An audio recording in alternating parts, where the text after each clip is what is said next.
Hi, it's Michael Kerr here, presenting Small Business Banter.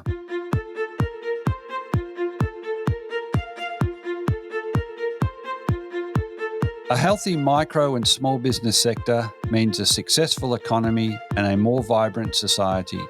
Small Business Banter is about helping regional business owners better prepare for current challenges, but also for the next stage of business success. I'm Michael Kerr, founder of Kerr Capital, advisors to business owners.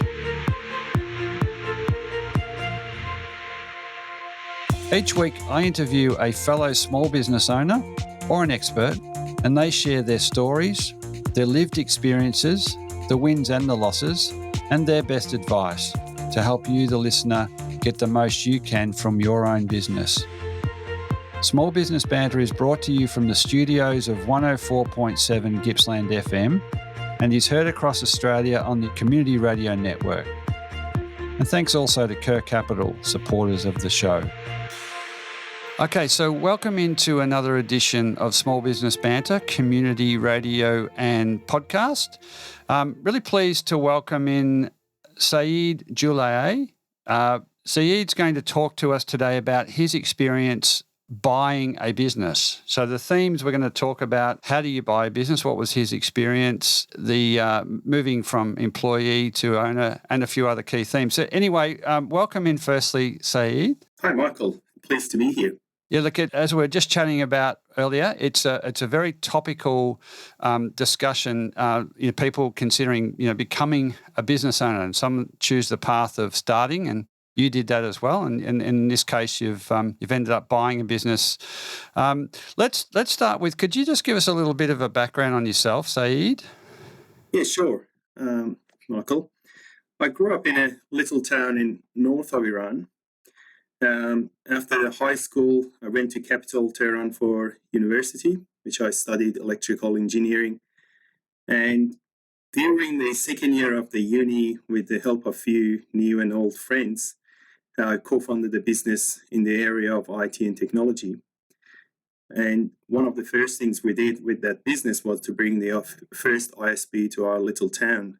And business grew very quickly to supply and support all sorts of hardware, software, and networking services in the local region. It was a very good fun with a lot of all-nighters to get things moving at that age, you would imagine. A proper startup. Yes, it is. University experience was an amazing part of my life and still is.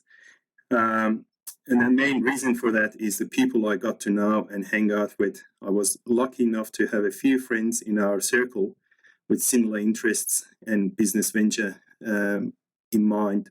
We started a number of business ideas.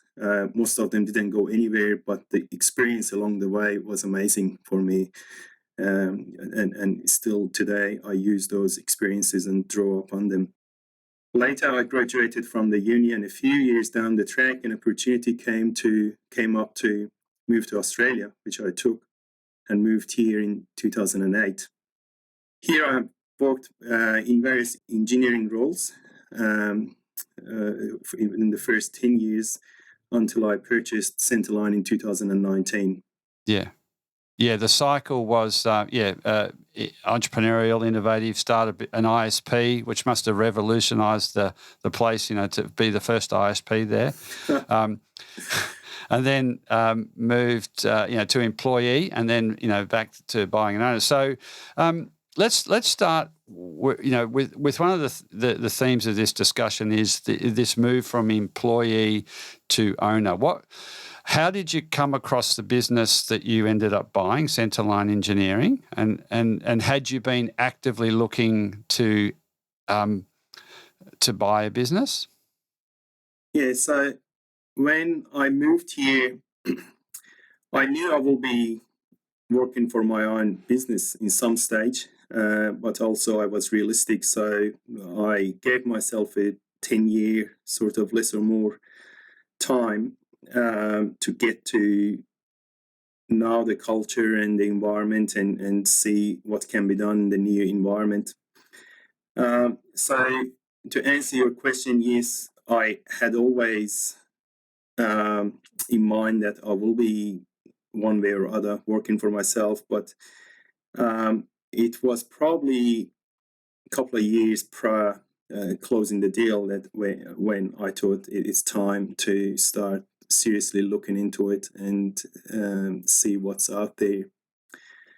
And I think you touched on that idea of starting versus purchasing as well. Purchasing wasn't on my radar till very towards the end of the cycle and the process. Initially, it was all about starting a new business, and as many people do, it's all about technology and high tech and environment these days. I had a lot of business plans written on environmental stuff, and which is my passion. But then with the age I was at and the commitments and personal and family commitments I had, I think an idea of purchasing a business came up. I thought that's more appropriate for me.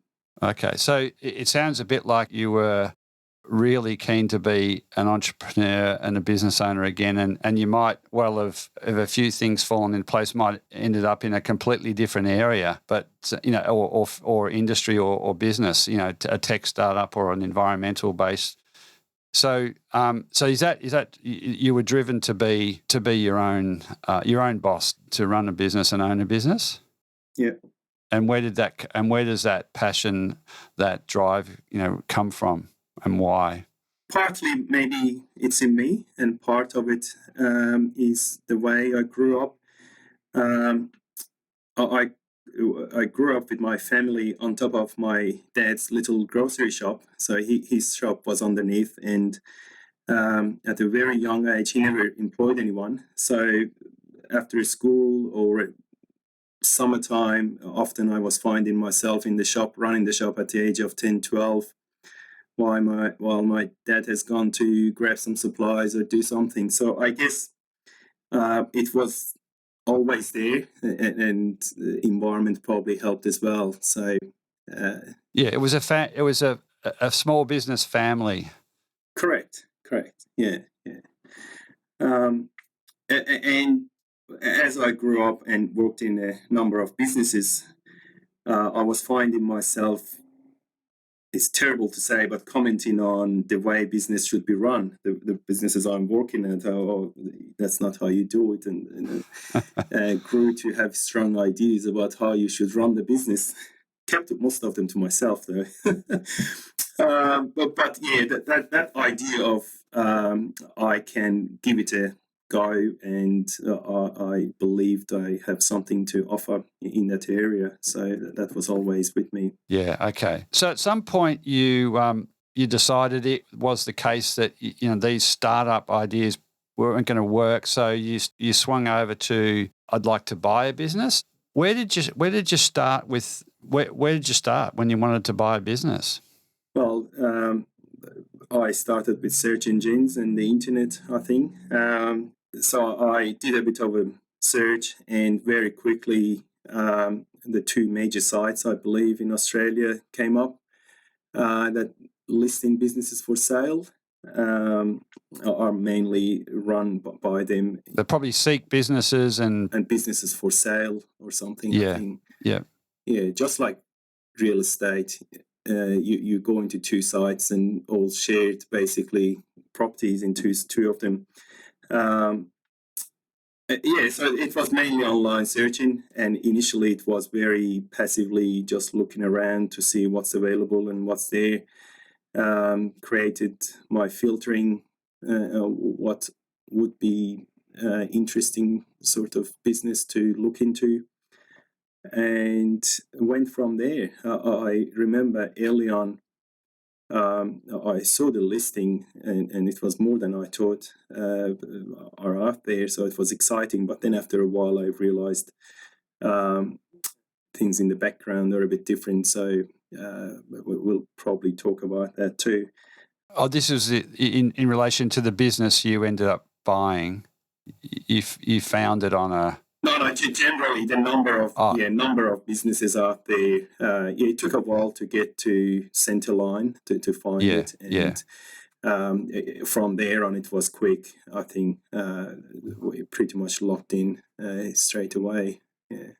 So you talked about filters, which I was really pleased to hear. I mean, there's like by my estimates, there's something like 100 to 150,000 businesses listed at any one time for sale in Australia. So and there's a lot of franchises and there's a lot of licensed things, but it's hard yards to look through these enormous long lists of businesses unless you know broadly what you're after. So how did you go about deciding where you were going to focus in all of those potential businesses to buy that cover so many industries? It does, and it takes a while to get your head around them, doesn't it? I knew I'm interested in an engineering business. My brain had to be working as well. I couldn't go and just get a restaurant. I don't have expertise, and I didn't feel I've got much to offer in that area. So that just going into engineering sort of field narrowed it down significantly, filters out all the franchisees and retail and other parts. And then obviously geographical filtering as well. So it comes down significantly from the number you mentioned. It's still a big list to go through. It's a cluttered one, but yeah. Yeah. So basically, it's where do I have skills that could match the business, and it isn't geographically convenient. I mean, they're two pretty common sense, but it's a real help to start with those. Yeah. I'm interested to go back a few questions to this convincing yourself that then buying versus starting up. I do want to go through the buying process because there's a lot in that. But did at some point you decided that it would take? Did you decide it would take a long time to build a business in engineering in a location that was suitable, or what was your thinking on the process of saying I'm going to have to spend some money, pay some goodwill? Yeah, I did some maths on starting my own business, how long it would take to be viable and standing on its own feet, and also whether there is always a chance that it won't work, and what's the plan B after that. So all those risks and the stage in life I wasn't that 20-year-old anymore that lives in dorm, government paid free accommodation. Anymore, unfortunately. Yeah, I had mortgage and family and little daughter and wife. So she was a big part of the whole discussion as well. That's very important for her to be on board, I thought. And it was just feeling it's a huge task ahead, one of those things that I had in mind and never was going to happen till it's just like a click came, the idea of buying, and all of a sudden it felt it's more achievable. I remember the feeling, the moment that came, that you don't have to build it from scratch. There is this different avenue that I never thought before.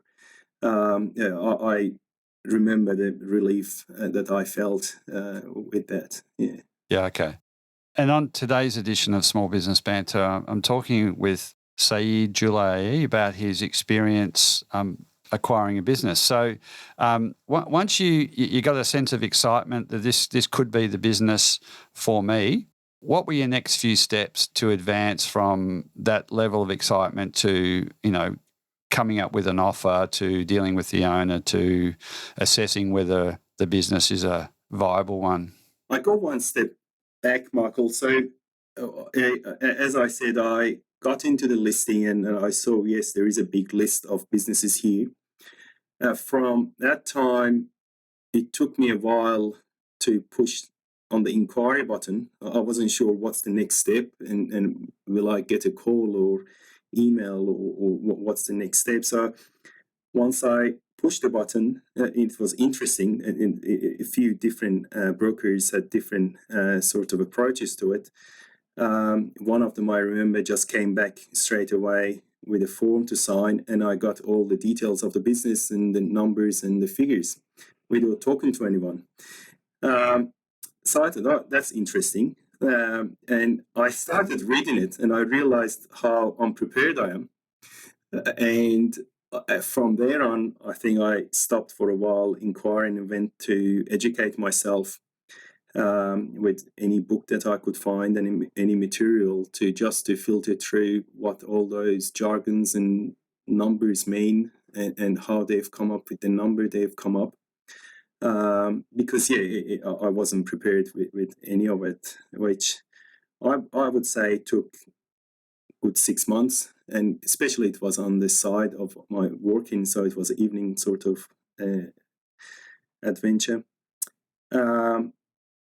So till I understood what those numbers mean and how to interpret them, and what is add back and whatnot. So all those talks.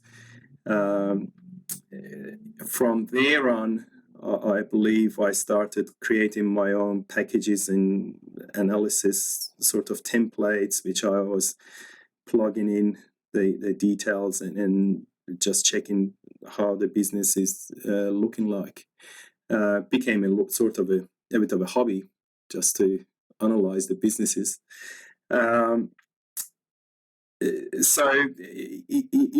I remember, I think I would have gone into serious checks with around a dozen businesses. I ended up creating some sort of a business case and inquiring and talking to people about half of them, and ended up going and seeing probably half of those as well, the 3 business owners and the business premises, which Centreline was one of them. And ended up with one. So that's sort of a big picture of how my filtering went. Yeah, and then and you realise there's a lot of industry jargon. Yeah, and so you kind of went to you took a bit of time away to educate yourself, which is, it's to be commended and it's to be recommended, because if you're going to invest significant money in buying a business, you need to understand. And sounds like you looked at 8 or 10 businesses in a fairly significant way. So it takes a lot of time. And did you have Did you use professional advisors? Did you consult with an accountant? How did you go about that? Look, in the early stages, I did all of them myself, and some of them were easy to just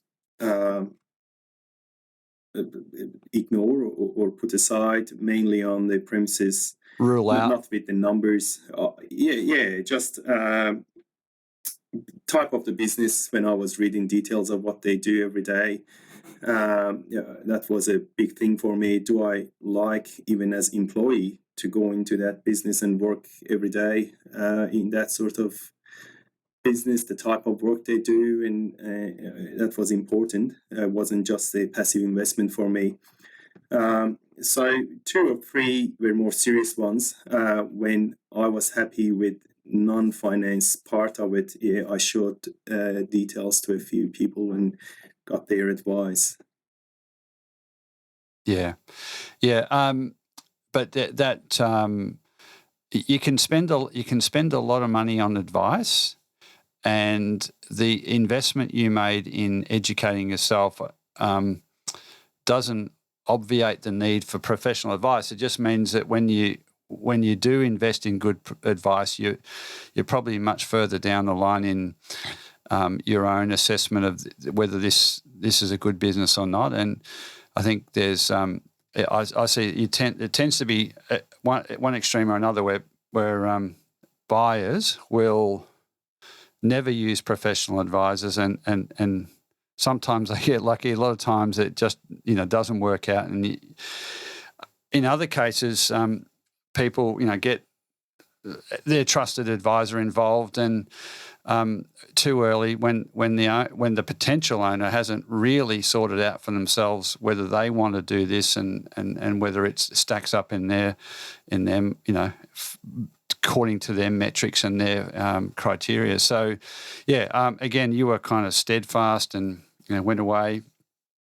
Then you got down to 2 or 3. So you've done plenty of homework by then. What were some of the sort of learnings from that process? Were you dealing through the broker all along the way? Did you end up in front of the seller, the existing owner? Yeah, mainly, I think all of them were through brokers, the ones I inquired. And I got to talk to these 3 business owners as well with broker. We had a day and we went and sat down and had a look around the business and the owner. So, but all of them started with a broker. Yeah. Okay. And then you would look at the information they made available. Did you request the meeting with the owner early on, or were you, or did you spend more time with the brokers? It's sometimes brokers do a fantastic job, and will only introduce the buyer to the seller, really late stages. Other times they hand off and because they know the existing owner can do a terrific job of selling the potential and explaining the day-to-day operations of the business. Again, so for the first one especially, I wasn't ready to go there, and I thought this will be the next stage. I wasn't sure what to expect, but all 3 of them came from the brokers that let's go and meet the owner, and it didn't take a long time to get to that stage. So it was all with the suggestion from the brokers. That was interesting observation for myself from outside. Now you mentioning it, I felt we can still do a little bit more legwork before we get there, but they were keen to go and meet the owner, which we did. It's well, as I say, it's a bit horses for courses, but as a buyer, you want to. In the end, you have to be. I think you have to look the existing owner in the eye and then take a view about all the information that's been shared previously and all the representations that have been made that you fundamentally believe this, what you've been told and what you've seen in writing, will stack up.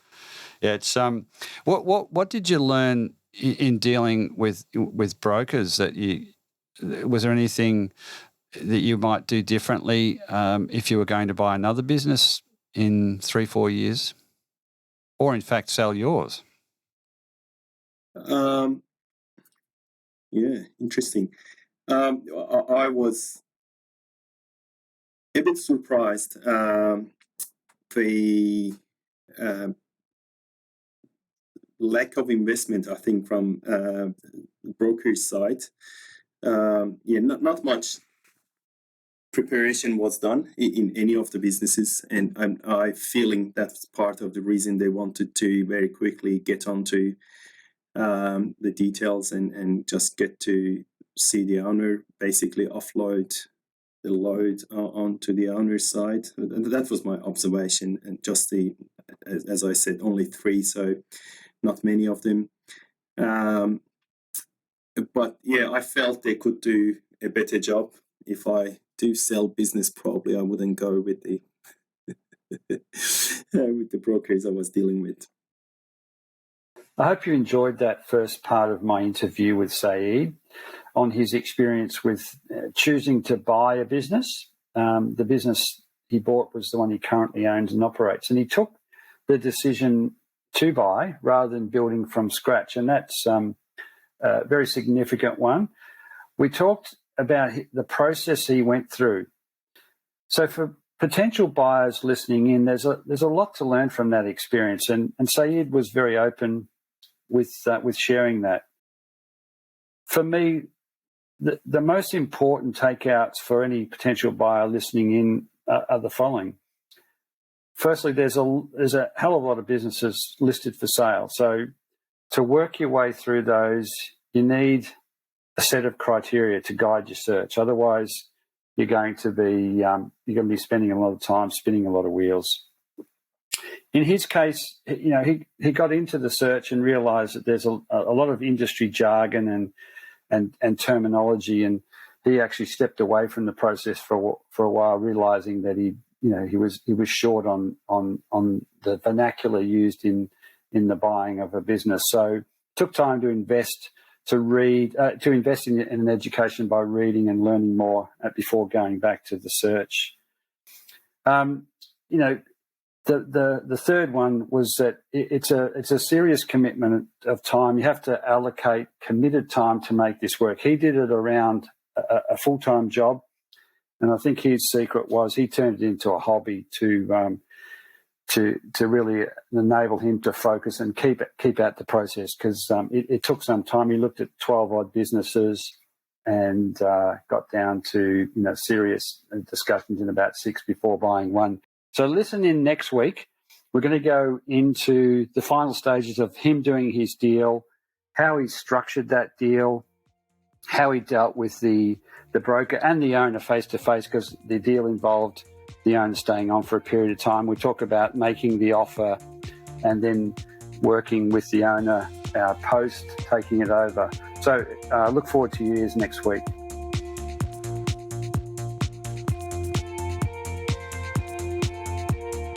So that's all for today's episode of Small Business Banter. I continue to be inspired bringing you small business experts and other small business owners and hearing their stories.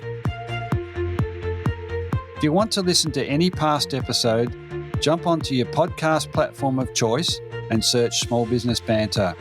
There you will find a diverse and fascinating collection of small business owners and experts openly discussing and sharing their experiences.